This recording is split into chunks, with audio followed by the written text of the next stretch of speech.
You walk into a really fantastic Japanese restaurant, the kind with the heavy wooden sliding door, that warm sort of low lighting. Oh, and that incredible smell. Yes, that instantly recognizable smell of like binchutan charcoal and grilled fish just hanging in the air. It sets the stage perfectly. Right, so you sit down at the counter, you're completely ready for this transcendent culinary experience, and then the server hands you the drink menu, and immediately your heart rate just spikes. It is honestly the universal moment of panic. You are suddenly staring down this labyrinth of terminology, regional designations, and percentages that frankly feel more like a chemistry exam than a beverage list. Exactly. You see words like Junmai, Daiginjo, Tokubetsu. You see numbers like 30%, 50%, 60% polish. You see regions you aren't entirely sure how to pronounce. Yeah. And for most of us, I mean, the instinct is to just fold. Right, you just point at something mid-priced. Yeah. You scan for the second cheapest option by the glass, point at it confidently, and just hope it doesn't taste like rubbing alcohol. But the tragedy there is that you are leaving so much of the restaurant's intended experience entirely on the table. Which is a tremendous loss, because when you actually decipher that menu, it ceases to be an obstacle. It becomes a topographic map of some of the most fascinating flavor profiles on Earth. Sake is arguably one of the most transparent beverages we have. It's a direct liquid reflection of a highly specific microclimate. And deciphering that map is exactly what we are going to do today. If you're sitting there staring down one of those intimidating menus, or if you're just, insanely curious about the sheer mechanics of premium brewing, this deep dive is custom tailored for you. We have some incredible source material to go through today. We really do. We are unpacking a comprehensive portfolio detailing some of the most legendary Japanese breweries and distilleries. Yeah. Heavy hitters like Koshino Kanbai, Kigetsu, and Senjo. And alongside that, we have this master-level tasting notes manual, which is essentially the cheat sheet for unlocking how to pair these beverages with food. And what becomes immediately apparent when you dive into the mechanics of these specific breweries is how deeply, inextricably tied they are to nature. The brewing process is entirely governed by the immediate environment. So let's start right at the foundation. Because before we can even begin to talk about tasting notes or ordering strategies, we have to understand the sheer improbability of what is actually in the glass. Improbability is a good word for it. Right, because we are talking about a beverage made primarily from two incredibly basic ingredients, Why? rice and water. Yet it can yield a flavor profile that rivals and sometimes completely exceeds the complexity of a fine wine. I mean, how do you get flamboyant melon aromas or deep, savory umami out of plain white rice and water? Well, the answer lies in the terroir. We borrow that word from wine, where it implies that the dirt the grapes grow in dictates the flavor. But with sake, the terroir is heavily weighted toward the water and the ambient air. The air itself. Yes, exactly.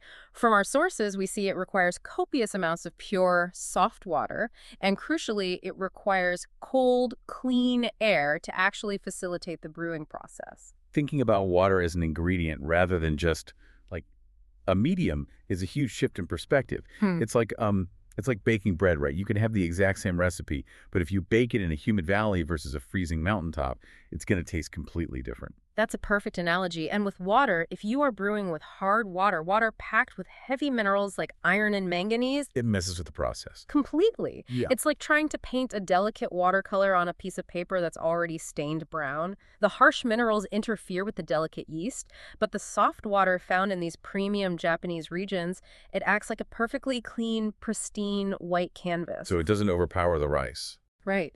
It gently extracts the starches from the rice without imposing its own aggressive footprint.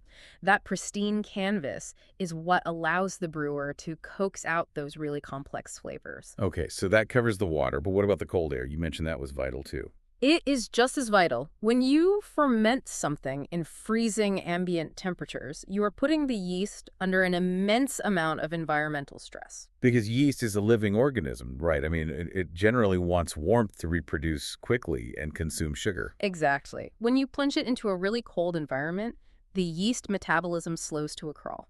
The fermentation takes much longer, and under that specific stress, the yeast produces chemical compounds called esters. Esters. Yes. And these esters are what give premium sake those mind-blowing aromas of green apple, banana, or melon, despite absolutely no fruit being involved in the process whatsoever. That is wild. Okay, so we have the soft water providing the clean canvas Yeah. and the cold air forcing the yeast to build those aromatic ester profiles. That leaves the physical grain itself. The white. Yeah, the rice. Looking through the portfolio of these high-end breweries, every single bottle is defined by a percentage.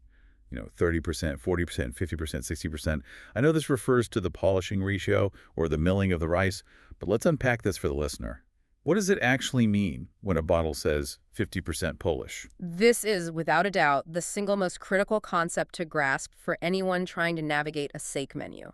Our documentation classifies different sakes explicitly by their milling ratio. Now, anyone who has cooked, say, brown rice versus white rice understands the basic concept of milling, right? Taking the bran off the outside.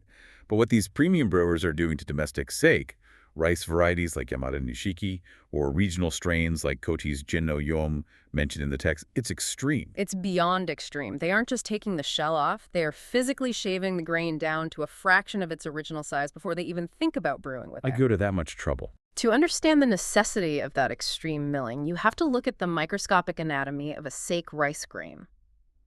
At the very center of the grain lies a concentrated core of pure starch. It's known as the Shinkaku. The Shinkaku. Okay. And for the brewer, this starch is the holy grail. It is what converts beautifully into sugar, which the yeast then converts into alcohol. But I'm guessing there's a catch with the rest of the grain. There is. Surrounding that pure starch core are layers and layers of proteins, fats, and amino acids. And while those nutrients are great if you are, eating a bowl of rice for sustenance, they are the enemy of an elegant sake. Exactly. If you allow those fats and proteins into the fermentation tank, they break down into rough, earthy, or overly robust flavor compounds that really cloud the final profile. Got it. So they have to get rid of them. Right. Therefore, the brewer uses highly specialized machinery to gently polish away the outer layers, discarding the fats and proteins to isolate that pure starch core. And so that percentage you see printed on the bottle, that 50% or 60%? Tells you exactly how much of the original grain remains after the polishing is finished. Okay, let's break down the actual classifications we see on the menu so you can use this practically. Let's start at the very top of the pyramid, the highest premium tier. From the sources, we have Daiginjo, or Junmai Daiginjo. By legal definition, a Daiginjo requires the rice to be polished down so that only 50% or less of the grain remains. But premium brewers frequently push that boundary much, much further. Yeah, the portfolio highlights a bottle from Koshi no Kanbai called Chokotsun. And the source says this is a Daiginjo polished down to an astonishing 30%. Think about what that means. That means 70% of the physical rice they grew and harvested is just milled away. That is just a staggering amount of waste. Well, not waste, but you know what I mean. They are throwing away the vast majority of the crop just to get to that microscopic pinpoint of pure starch. Exactly. We also see the Kigetsu Seiki nature polished to 45%. When you take away that much of the outer layer, you are left with something incredibly delicate. It's pure finesse, highly aromatic, very clean, and very elegant. Okay, so moving one tier down the menu, you will typically find Junmai Jinjo. And the sources say this is typically polished so that around 60% to 55% of the grain remains. Yes. The manual points to the Koshi no Kanbai Sai and Senjo's Mountain Trout, both sitting right at that 55% mark. So because you have a bit more of the grain intact compared to a Daiginjo, it's going to maintain a slightly more pronounced rice flavor while still being very smooth and approachable. Makes sense. And then below that tier, you find Junmai or Tokubetsu Junmai. These are generally polished to around 60%. Right. The Kigetsu Extra Dry Tokubetsu in our documentation is exactly at 60%. And because more of those original proteins and amino acids are allowed into the fermentation, these sakes possess a much richer, fuller-bodied, and robust rice character. I want to pause here and look at the economics for a second because I feel like this is where human nature completely misleads us at the restaurant. Oh, definitely. If a brewery has to throw away 70% of their raw material to make a 30% polished Daiginjo, that bottle is obviously going to be incredibly expensive to produce and therefore expensive on the menu. Right, the yield is so low. Whereas a 60% Junmai throws away less than half the grain, making it much cheaper. So we are naturally conditioned to look at a menu and assume that the more expensive item is objectively better.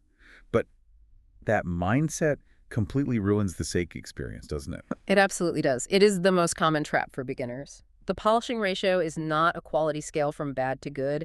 It's a spectrum of purpose. Let's use a culinary analogy. A 30% polished Daiginjo is like a surgical scalpel. It's highly refined, perfectly balanced, and engineered for incredibly delicate work.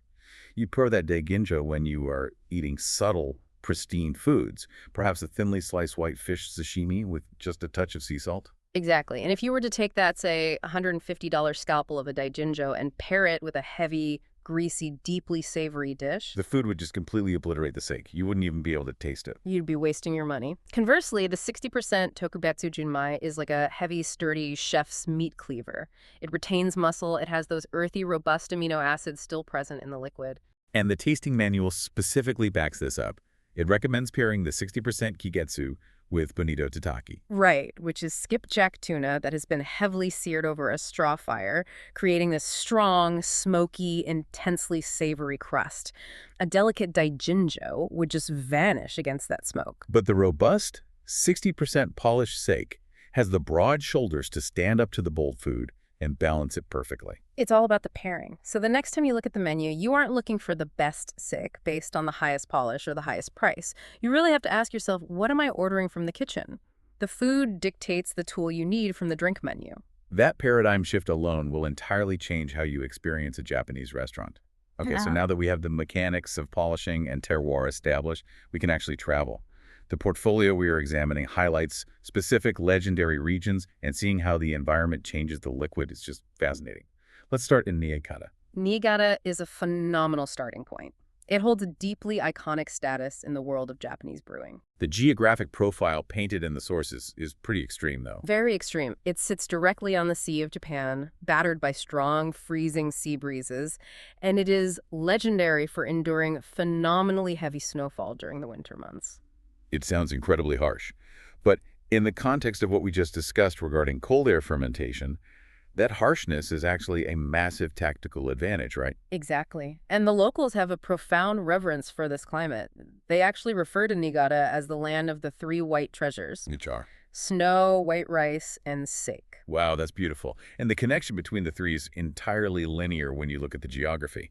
Niigata is coastal, but it's backed by a wall of tall mountains. All that heavy winter moisture coming off the sea falls as massive snowpack on those peaks. And over the course of the year, that snow slowly melts. But it doesn't just run off into a river.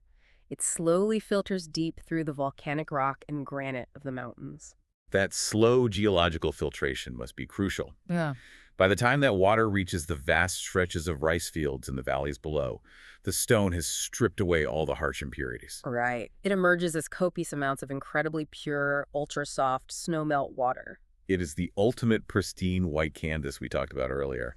And I imagine before the advent of modern commercial refrigeration, the brewers in Niigata had a massive competitive advantage. Oh, absolutely. They could rely entirely on that freezing ambient winter air to control the temperature of their fermentation tanks. It naturally slowed down the yeast to create those impossibly fine, smooth, ester-heavy flavors. Which brings us to the Ishimoto Sake Brewery, located in the Kamidago area of Niigata. Founded in 1907, they are the producers of Koshi no Kanbai. They are essentially royalty in the sake world. Yeah, the documentation points out that Koshi no Kanbai didn't just produce great sake, they essentially wrote the blueprint for what is now globally recognized as the signature Niigata style. And that style is characterized by three distinct markers: light, dry, and exceptionally smooth. To make this tangible, let's look at the specific bottles detailed in the portfolio. If you order the Koshi no Kanbai Muku, you are getting a Junmai Daiginjo with a 50% polish. The tasting notes describe it as pure, clean, and delicate. It is the literal embodiment of that soft, purified snowmelt. It just whispers on the palate. Yet, directly next to it in the portfolio is the Koshi no Kanbai Banri Iku. This is also a Junmai Daiginjo. It also has exactly a 50% polish. But the tasting notes describe it as bold and vibrant, to the point where the pairing manual actually suggests drinking it alongside fried foods and heavy umami-rich yakitori skewers. Now, this is where the sheer artistry of the process becomes apparent. You have two bottles from the exact same brewery, using the exact same water under the exact same Niigata weather, milled to the exact same 50% ratio. But the resulting liquids are polar opposites. One delicate and clean, the other bold enough to cut through fried food. How does that happen? This illustrates the profound influence of the toji, the master brewer. The ingredients are merely the raw materials. The toji can manipulate microscopic variables. Like what? Well, selecting a slightly different yeast strain, for example, or altering the temperature curve of the mash by just a degree or two over weeks, or even changing the exact moment the sake is pressed from the lees. Those tiny, almost invisible decisions completely alter the personality of the rice. It really is an art form. And, the obsession with that Niagara water and that meticulous craftsmanship doesn't stop at sake either. The portfolio details a fascinating evolution in the region with the Shinobu distillery. Yes, Ken Usami, the founder of Shinobu, he is a prime example of a regional philosophy expanding into new territories. It's super interesting because he didn't come from a whiskey background. He actually founded the Niigata Beer Company. And the portfolio highlights his technical mindset. He was the very first brewer in Niigata to apply secondary bottle fermentation and aging to beer. So he already had this deep scientific command over yeast and fermentation. Exactly. Taking that expertise, he looked at the resources of his home region.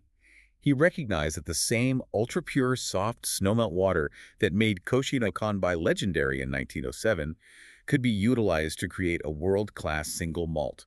And in 2017, he secured the first ever whiskey license for Niigata.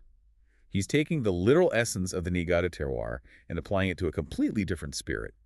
It highlights a regional culture that is relentlessly driven to innovate, using their natural geographical advantages as the foundation. The environment truly shapes the mindset. When you live in a place defined by the purity of its water, your industries naturally revolve around showcasing that purity, whether you are fermenting grain for beer, rice for sake, or distilling malt for whiskey. Okay, let's dramatically shift the environmental variables. We know what freezing coastal winds and slow-filtered snowmelt do to a sake. Let's travel far to the south, down to Kochi Prefecture. The contrast is striking. We leave the harsh, snowy coast of Niigata and enter the serene, lush mountains of Kochi. The portfolio introduces the Kigetsu Brewery, located in a serene mountain town called Tosacho, founded in 1877, so they actually predate Koshi no Kanbai by 30 years. But their water source isn't snowmelt from the Sea of Japan. No, their key environmental factor is crystal clear water drawn specifically from the nearby Samura Lake. A massive, clear mountain lake surrounded by dense, warmer forests. The air is still clean, but the humidity, the temperature, and the biology of the region are entirely different. And Kigetsu leans heavily into that specific local identity. They do. Rather than simply importing Yamada Nishiki, which is often considered the universal gold standard for sake rice from other prefectures, Kigetsu deeply utilizes a local rice strain called Jin no Yum, which translates to silver dream. I have to say, the poetic naming conventions in this industry are just unmatched. They really are beautiful. And by utilizing Jin no Yum, a rice biologically adapted to the warmer, lusher Kochi climate, Kigetsu ensures that the liquid in the glass cannot be replicated anywhere else. It's an authentic expression of Tosacho. And the sheer variety in Kigetsu's lineup absolutely shatters the beginner's misconception that sake is just a monolithic, clear, flat liquid. Let's look at the Kigetsu Sparkling Sake, John. Sparkling sake has seen a significant rise in popularity. But they don't just pump it full of CO2 like a soda. Yeah, no, not at all. To achieve this without artificially injecting gas, the brewers carefully manage the fermentation process inside the bottle, trapping the natural carbon dioxide produced by the yeast. The result is a vibrant, natural, effervescent drink. The manual recommends pairing it with white meat, carpaccio, or asparagus. The bubbles provide a textural lift that completely changes how the acidity interacts with the food. But then Kigetsu offers something visually and texturally on the complete opposite end of the spectrum, the Nigori Junmai Daiginjo 50. Ah, Nigori. The term Nigori translates roughly to cloudy. When standard sake is finished fermenting, it is pressed through a very fine mesh to separate the clear liquid from the rice solids, which are known as the lees. But with the Nigori, they intentionally use a much coarser mesh, right? Exactly. They allow a portion of those microscopic rice solids to pass through into the final bottle. It gives the liquid a milky, opaque appearance, and more importantly, it drastically alters the mouthfeel. It becomes richer, creamier. Yes, and it often carries a more pronounced, slightly sweeter rice flavor. Because of that added texture and weight, the pairing recommendations shift dramatically. Right. The manual suggests pairing the Kigetsu Nigori with spicy Chinese cuisine or even cheese. The creaminess of the suspended rice solids acts as a buffer against the heat of the spices. It's a fantastic contrast, but Kigetsu pushes the robust boundary even further with their Ikawahamare Yamahai Junmai 58. This introduces a really critical brewing term, Yamahai. Yamahai. Let's dig into that because I know it's a big deal. It is. The Yamahai method is a return to traditional, highly labor-intensive brewing biology. In modern steak production, brewers typically add a commercially pure lactic acid to the starter mash. Why do they add lactic acid? It's crucial because it lowers the pH of the mash, creating an acidic environment that kills off unwanted wild bacteria, allowing the steak yeast to thrive safely. Oh, I see. So it's essentially an insurance policy. It speeds up the process and guarantees a clean fermentation. Exactly. But the Yamahai method refuses that shortcut. Instead of adding commercial lactic acid, the brewer allows natural ambient lactic acid bacteria from the air and the brewery walls to slowly build up in the mash over weeks. Wow. It is remarkably similar to baking with a sourdough starter rather than using a packet of instant yeast. That is a perfect way to look at it. By letting the wild ambient bacteria do the work slowly, you develop a much funkier, complex, and wilder flavor profile. The resulting Yamahai steak possesses significantly higher acidity and a profound, deep umami character that modern, fast-fermented steaks simply cannot replicate. Which explains the pairing notes perfectly. The manual suggests pairing the Yamahai with medium fatty tuna and braised pork. If you try to drink a delicate, clean Niigata Daiginjo with a heavy, fatty piece of braised pork, the steak just disappears. You need the high acidity and funky umami of the Yamahai to cut through the animal fat and stand toe-to-toe with the rich flavors. Kigetsu's innovation isn't limited to historical microbiology either. They also heavily integrate local agriculture, specifically with their Kigetsu Yuzu Sake. I saw that. This one sits at a very approachable 8% ABV. The portfolio describes it as a taste of the Japanese tropics. They take their premium brewed sake and blend it with tart, highly aromatic juice from locally grown Kochi yuzu fruit. It represents a perfect synthesis of the region's agricultural output. By utilizing the local yuzu, they are using the sake as a structural canvas to elevate the native fruit, balancing the natural sweetness of the rice with the sharp, complex acidity of the citrus. Okay, we have covered the foundational mechanics. We understand the polish ratios, the anatomy of the Shinkaku, the extreme filtration of Niigata snowmelt, and the microbiological funk of Kochi's Yamahai. Now we reach, honestly, the most practical, actionable part of this entire deep dive, the tasting manual. Yes. Having the knowledge is one thing, but applying it to elevate your sensory experience at the restaurant is the ultimate goal. When you look at the architecture of Japanese alcohol pairing, whether you're dealing with a Daiginjo or a high-proof whiskey, it all seems to boil down to two core philosophies: creating intentional contrast or finding perfect harmony. Let's examine the philosophy of contrast first, which the manual refers to as the palate reset. The prime example provided is the Kubota Senju, a Junmai Jinjo. The tasting notes define Kubota Senju as a classic karakuchi, and karakuchi essentially translates to dry. It possesses a very crisp, sharp, and razor-clean rice flavor. The manual actually refers to it as Japan's most classic versatile sake, noting that its sharp taste resets the palate instantly. To understand how this works mechanically, think about eating a rich, oily piece of tempura or grilled mackerel. As you chew, the heavy lipids and oils physically coat your tongue and palate. If you were to follow that bite with a sip of a heavy, sweet sake, the sugars would compound with the oils. Right, the flavors would clash, becoming muddy and overwhelming. But the karakuchi style operates like a blade. The dry, crisp alcohol chemically cuts through the lipids. It washes away the heavy, lingering oils, leaving the sensory receptors on your tongue completely clean. It's a palate reset. It ensures that your 10th bite of that rich tempura tastes just as vibrant and impactful as your very first bite. The second philosophy, wrapping the flavors, seeks the exact opposite effect: harmony. The manual illustrates this with the Dasai 45, a highly polished Junmai Daiginjo. The notes for the Dasai 45 highlight flamboyant melon and apple aromas and a slightly sweet, incredibly smooth finish. Now, to understand why this works, we must highlight a crucial chemical difference between sake and wine. Red wine is packed with tannins, right? Phenolic compounds derived from grape skins and seeds. Yes, and tannins bind to the proteins in your saliva, creating that dry, astringent, almost sandpaper-like friction in your mouth. Sake, however, has virtually no tannins. Because the outer layers of the rice, which might contain harsher compounds, were completely polished away. Precisely. Because it lacks astringency, a sweet, fruity sake like Dasai behaves differently on the palate. The manual explicitly states that this sake can perfectly wrap rich sauces. The imagery is fantastic. It literally blankets the food. The manual recommends pairing this elegant, melon-scented Daiginjo with takoyaki. Which is fascinating because takoyaki is fundamentally street food. Savory octopus balls heavily coated in a rich, salty, umami-dense brown sauce and mayonnaise. It seems like a massive contradiction to pair a refined Daiginjo with street food, It does sound counterintuitive at first. but mechanically it's flawless. The rich, salty intensity of the takoyaki sauce is enveloped by the sweet, frictionless, fruity liquid of the sake. The salt amplifies the fruit, and the sweetness balances the umami. They harmonize perfectly in the mouth. The manual then pushes into a third philosophy: deep umami and unorthodox pairings, which finally and definitively shatters the archaic assumption that sake must only be paired with delicate raw fish. We've already seen hints of this. The Kigetsu Nigori pairing its creamy texture against spicy Chinese food, and the bold Koshi no Kanbai Banri Iku holding its own against fried foods, but the manual goes further. Yes, it explicitly suggests that the Kigetsu sake nature, a 45% polished Daiginjo, should be paired with aromatic Cajun spices and thick creamy sauces. The inherent umami derived from the rice fermentation is a structural flavor that can anchor heavily spiced foods without being overpowered.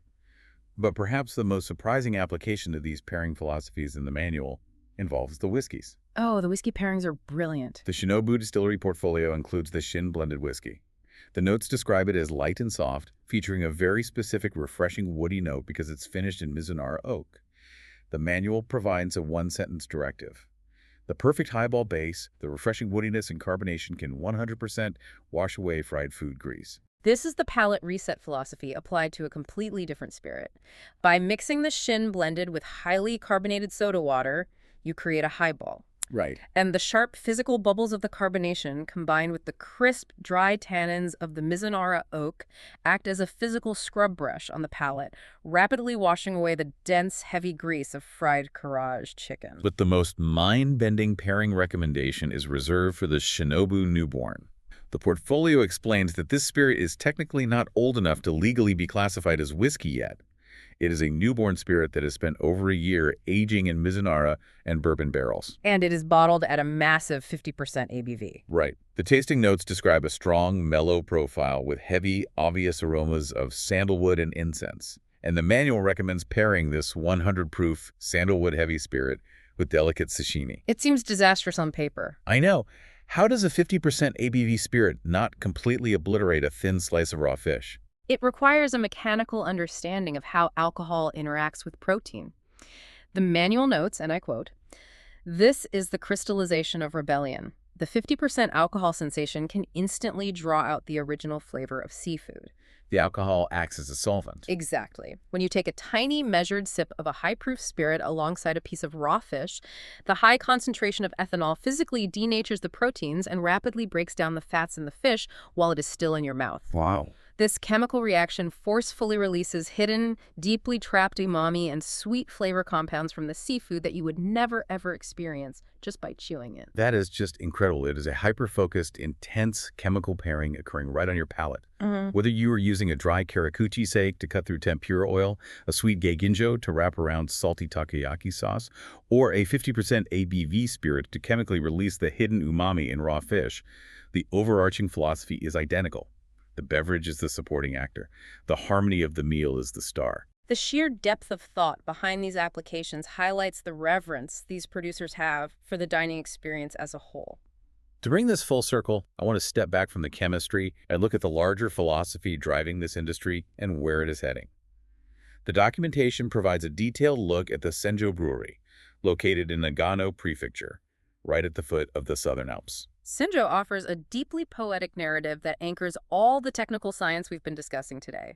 Their entire brewing concept is titled, "On a Night Like This." It sounds like the opening line of a novel. It really does. The core of their philosophy is a profound gratitude for Mother Nature, an active desire to protect it, and a deep reverence for the local ecosystem. They literalize that reverence on their packaging, too. Instead of abstract calligraphy, their premium bottles feature the local wildlife of the Southern Alps. They have a bottle dedicated to the rock ptarmigan, another featuring the Japanese giant salamander, and another highlighting the mountain trout. They are explicitly tying the liquid inside the bottle to the health and vitality of the ecosystem outside the brewery. But the most compelling philosophical element is their thematic use of the moon phases. The portfolio notes they have a specific bottles named Full Moon and utilize crescent moon symbology. Why anchor a sake to the moon? It is a meditation on time and natural cycles. Historically, agricultural and fermentation cycles were closely tied to lunar calendars. The changing phases of the moon evoke the relentless, slow passage of time and the shifting of the seasons. So it's about mindfulness. Exactly. Senjo wants the drinker to observe the label, consider the night sky, and practice a moment of mindfulness, recognizing that the sake they are drinking is the culmination of a long, unhurried, natural process. It transforms consumption into an act of presence. But it's also crucial to note that while this industry is deeply anchored in tradition and nature, it is not paralyzed by the past. The portfolio is full of modern evolution. Innovation is constant. Just look at the Uishi fruit-infused sake range. We are talking about premium sake blended with pure fruit juices. Mikan, which is a Japanese mandarin, peach, yuzu, and pineapple. Clocking in at an easy 8% ABV, designed to be served heavily chilled or mixed into cocktails. The portfolio calls it a flavor-packed escape. It is unapologetically modern, juicy, and accessible. It actively breaks down the intimidation factor to welcome new palates into the category. And perhaps the most significant indicator of the industry's evolution is detailed in the section concerning Kyushu.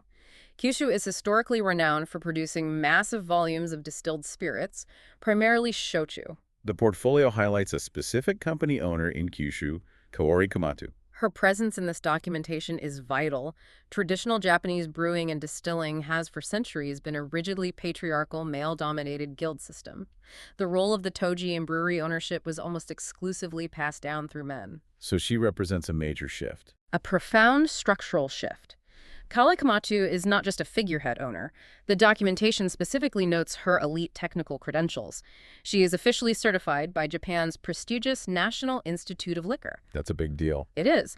She personally conducts the sensory tastings, drives the product development, and actively collaborates with hundreds of distinct distilleries across the region. Her technical focus is also highly forward-looking.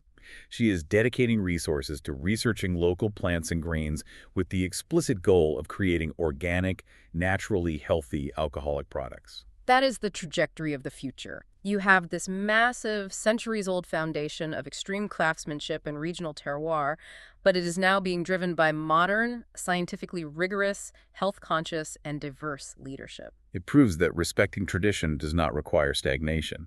They can protect the three white treasures of Niigata while simultaneously evolving who makes the beverage and how it is enjoyed. It's a really exciting time for the industry. We have covered an immense amount of ground in this deep dive. We started by looking at a completely unintelligible restaurant menu, and we unpacked exactly how those intimidating percentages represent the microscopic, meticulous polishing of a single rice grain, stripping away the proteins and fats to isolate the pure starch core. We examined the extreme geography of Niigata, learning how freezing coastal winds and geologically filtered snowmelt dictate a crisp, dry style of sake that acts as a palate-cleansing blade against heavy oils. We traveled to the lush, serene mountain lakes of Kochi, exploring how ambient lactic acid in the Yamahai method creates deep, funky umami capable of standing up to braised pork. And we broke down the chemistry of tasting, learning that the absence of tannins in sake allows it to perfectly wrap around savory sauces, while the high proof of a newborn spirit acts as a solvent to unlock the hidden flavors of raw seafood. We moved from the molecular biology of yeast under thermal stress to the mindfulness of the Nagano moon phases. It has been a truly expansive journey. If I may offer one final thought for you to carry into your next dining experience. We discussed the Shinobu whiskey distillery in Niigata earlier. The portfolio notes that the very word shinobu translates to forbearance. Forbearance. Yes. It is meant to symbolize the spirit of a samurai, the capacity to endure, to take time, to possess deep patience, and to demonstrate quiet persistence. When you synthesize that concept of profound patience with Senjo's focus on the slow phases of the moon, you realize what all of these brewers and distillers are actually doing. What are they doing? They are capturing time. You cannot artificially rush the snowfall on the Niigata coast. You cannot accelerate the slow geological filtration of water through granite. You cannot rush the delicate, stressed fermentation of yeast in the freezing winter air, nor the years a spirit must spend extracting tannins from a Mizunara oak cask. The liquid sitting in your glass at that restaurant is quite literally the physical condensation of time, environment, and infinite patience. That is a staggering way to view it. The next time you lift a glass of sake, ask yourself, are you just drinking rice and water? Or are you tasting a specific winter storm in Niigata, the serene ecosystem of a Kochi mountain lake? and the slow, deliberate turning of the seasons. I know I will never look at a sake menu the same way again. Thank you for joining us on this deep dive. Go find a bottle with a great story, order the takoyaki or the karaage, and experience the chemistry for yourself.